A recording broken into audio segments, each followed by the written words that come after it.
Good afternoon, everyone, and thank you so much for listening in again on the latest COVID-19 update.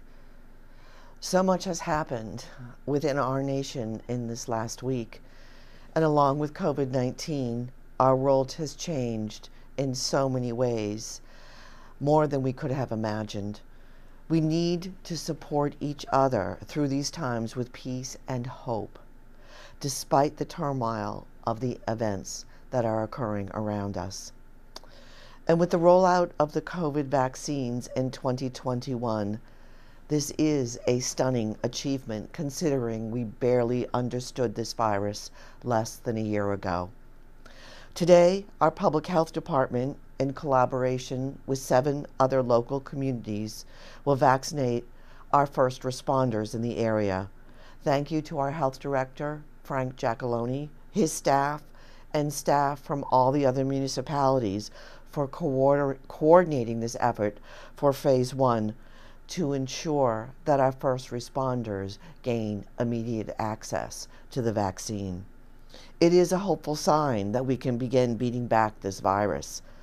Please note that these 2 vaccination clinics are only for first responders who must pre-register to receive a designated time slot. No walk-ins will be allowed.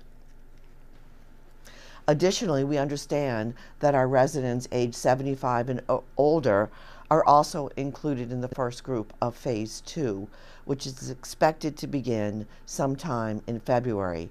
At this point, we are following the guidance and information provided by the Baker-Polito administration, working on the wider vaccination plan.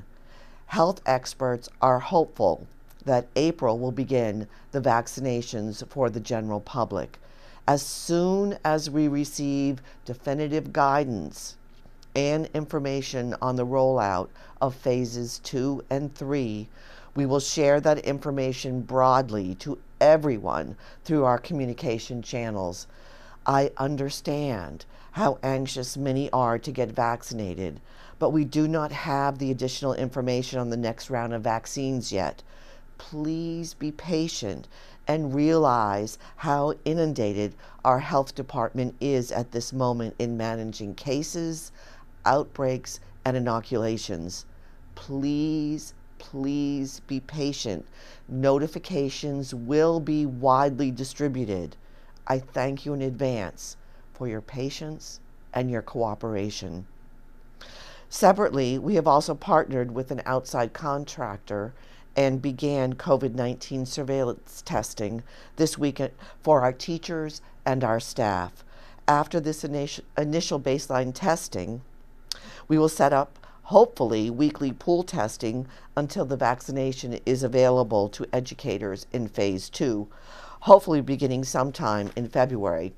This will also help to establish a baseline prevalence and aid in returning to our hybrid teaching model on January 19th.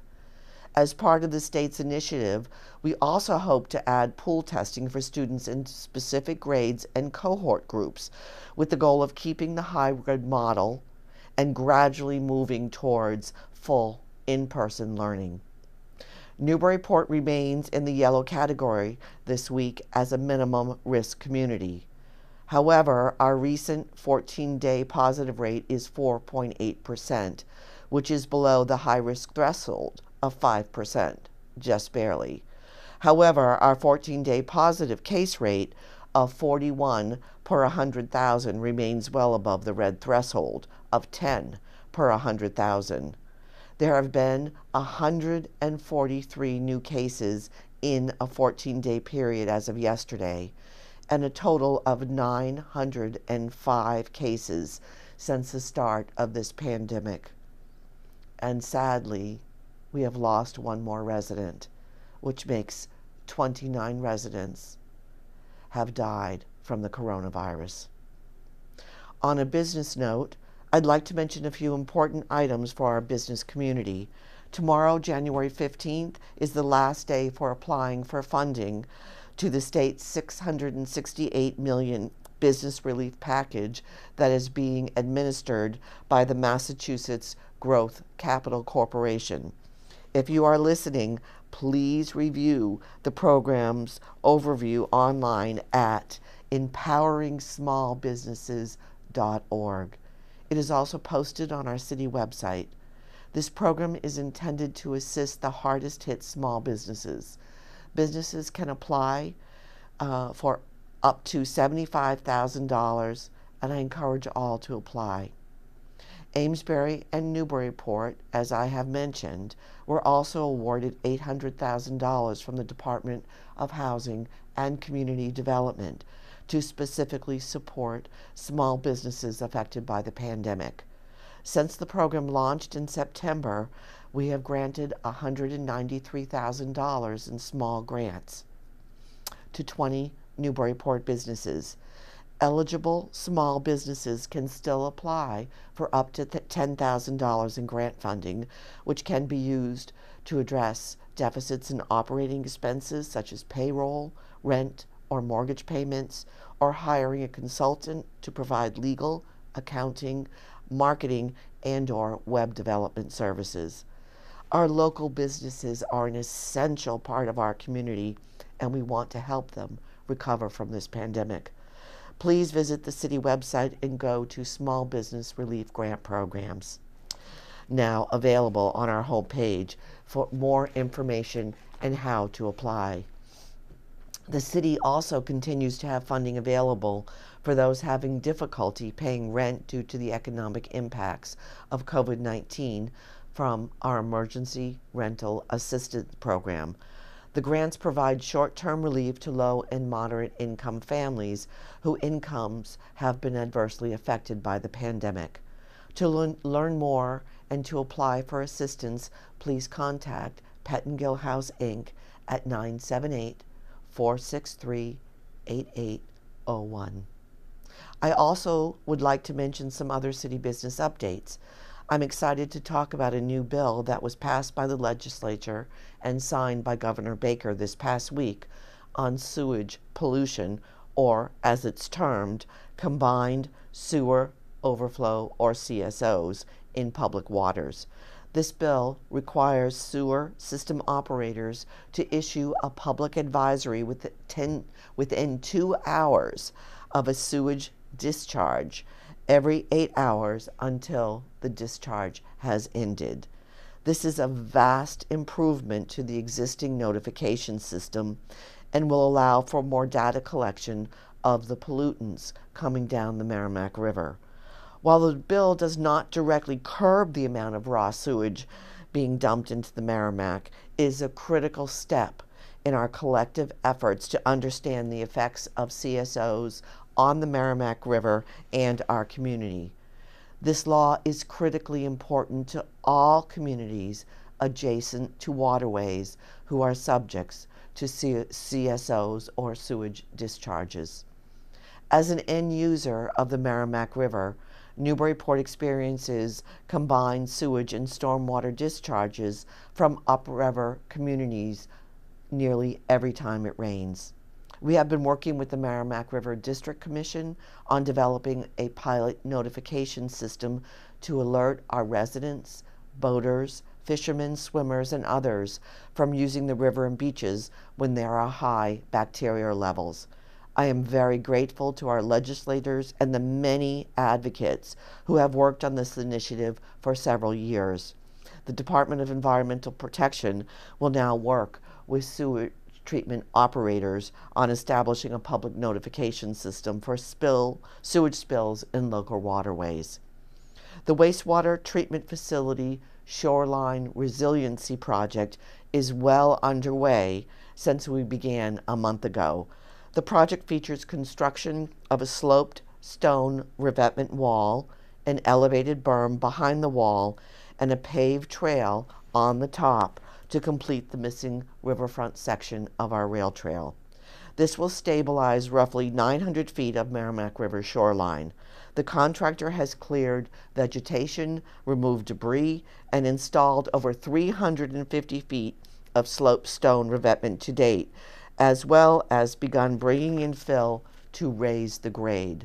This project will help protect the wastewater treatment facility from sea level rise and prevent erosion and flooding caused by storms. The project should be completed by the end of June 2021. The Safe Routes to School project, which will conclude for the winter after the installation of the flashing beacons and decorative posts at the 4 crosswalks on High Street. The contractor's equipment and materials will be removed from Cushing Park in the coming days. We plan to complete the work in the spring of 2021 with sidewalk work and some landscaping, as well as mill and overlay this section of High Street. We continue to work with state officials and our elected delegation to advocate for a solution on Plum Island in the Reservation Terrace neighborhood to protect our public infrastructure and the homes of our residents. I recently met with Senator Tarr and Senator DeZoglio to discuss the damage from the recent storms and the urgency for the state to find a solution. I have also had direct conversations with Lieutenant Governor Polito and expect a plan, hopefully from the Secretary of Energy and Environmental Affairs next week.